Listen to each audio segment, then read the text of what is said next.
Bonjour Kenza. Bonjour Rachid. On va s'intéresser au financement du gazoduc africain Atlantique. La presse y revient largement ce matin. Tout à fait. Après l'accord intergouvernemental, place au financement. Et c'est Média 24 qui s'intéresse cette fois au nerf de la guerre. Comment financer ce méga projet estimé à 26 milliards de dollars ? Pour attirer les investisseurs, le Maroc et le Nigeria misent sur un modèle financier mixte. L'idée est de combiner des prêts de banque, de développement international, des financements bancaires classiques et même des obligations de projet qui pourraient être émises sur le marché marocain. Une société de projet basée à Casablanca sera chargée de lever les fonds, de piloter les appels d'offres et de superviser la construction de ce gazoduc de 6800 km dont les premières livraisons de gaz sont toujours attendues à l'horizon 2031. Concrètement, l'objectif est de ne pas mettre tous les œufs dans le même panier. Une partie de l'argent viendrait d'institutions internationales, une autre des banques et une autre encore d'investisseurs prêts à financer le projet en échange d'un rendement.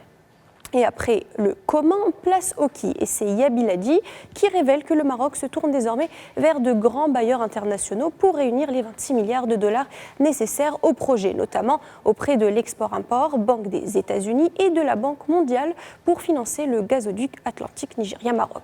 Le choix de ces partenaires n'est pas anodin. Ils disposent de la capacité financière nécessaire pour soutenir des infrastructures de cette ampleur et leur engagement renforcerait la crédibilité du projet auprès d'autres investisseurs. Long de plus de 6800 km, le gazoduc Niger reliera le Nigeria au Maroc avant d'acheminer une partie du gaz vers l'Europe. Rabat estime que les récentes tensions au Moyen-Orient ont encore renforcé l'intérêt stratégique de cette infrastructure destinée à diversifier les sources d'approvisionnement énergétique du continent européen. Les travaux pourraient débuter en 2028 pour une première mise en service attendue à l'horizon 2031. On s'intéresse maintenant à l'Europe avec la monnaie unique qui pourrait très bien changer de visage. Oui, et c'est une petite révolution qui s'annonce sur le continent européen qui se prépare pour changer cette monnaie unique. Après plus de 24 ans de billets ornés de ponts et de fenêtres anonymes, la Banque centrale européenne envisage de leur donner un nouveau visage. Le Point explique que deux univers sont désormais en compétition. Le premier rend hommage aux grandes figures qui ont marqué l'histoire du continent. Les futures coupures pourraient aussi mettre à l'honneur Maria Callas, Ludwig van Beethoven, Marie Curie, Miguel de Cervantes ou de Vinci, ou encore le prix Nobel de la paix Bertha von Suttner. La seconde proposition fait le choix de la nature. Chaque billet représenterait un oiseau emblématique d'Europe évoluant dans un paysage fluvial, tandis que le verso mettrait en avant les principales institutions de l'Union européenne, du Parlement à la Banque centrale européenne. Et autre nouveauté, la parole est désormais aux citoyens. Et c'est Euronews qui nous explique que la Banque centrale européenne a officiellement ouvert le 24 juillet une consultation publique qui se poursuivra jusqu'au 21 septembre. Les habitants des pays de la zone euro sont invités à voter en ligne pour leur design préféré parmi les propositions finalistes. Mais ce scrutin ne sera pas le seul critère. Le choix final reviendra au Conseil des gouverneurs de la BCE qui s'appuiera évidemment sur l'avis d'un jury de 21 experts, une évaluation technique et une seconde enquête menée auprès d'un échantillon représentatif de la population. Le design retenu sera dévoilé à la fin de l'année 2026 avant une phase de développement et de production qui devrait repousser l'arrivée des nouveaux billets à 2029 ou 2030.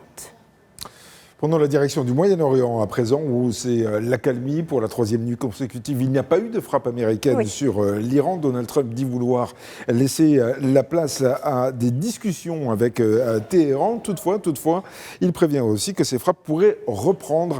En tout cas, toutes les options sont sur la table. Et justement, c'est l'occasion de s'intéresser, grâce à la presse, à la stratégie de l'Iran et ses conséquences économiques pour toute la région. Tout à fait, comme vous l'avez dit. 3 nuits d'accalmie, mais cependant, les tensions entre l'Iran et les États-Unis continuent de se sont répercutées sur les pays du Golfe. El Monitor, média spécialisé dans l'actualité géopolitique du Moyen-Orient, s'intéresse à une question. Pourquoi le Koweït est-il devenu l'une des principales cibles de Téhéran ? Le média explique que ce choix répond à plusieurs objectifs stratégiques. D'abord, le Koweït accueille l'un des plus importants contingents militaires américains de la région, faisant de ce petit État du Golfe un symbole de la présence l'influence de Washington.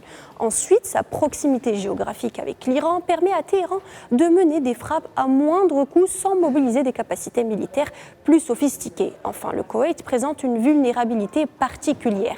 Il dépend presque entièrement des usines de dessalement pour produire son eau potable. En s'attaquant à ces infrastructures vitales, l'Iran cherche avant tout à exercer une pression psychologique sur les monarchies du Golfe et à démontrer que les alliés des États-Unis restent exposés malgré le dispositif sécuritaire américain.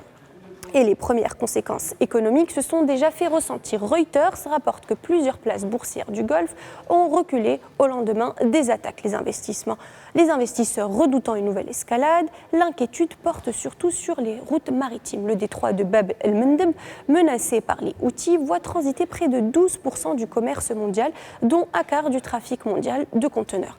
Reuters estime qu'un pétrolier reliant le port saoudien de Yanbu à l'Asie, mais habituellement une vingtaine de jours en empruntant cette route. Si elle devenait impraticable, il devrait contourner l'Afrique par le cap de Bonne-Espérance, portant le voyage à près de 50 jours et entraînant un surcoût estimé à 2,5 millions de dollars par traversée.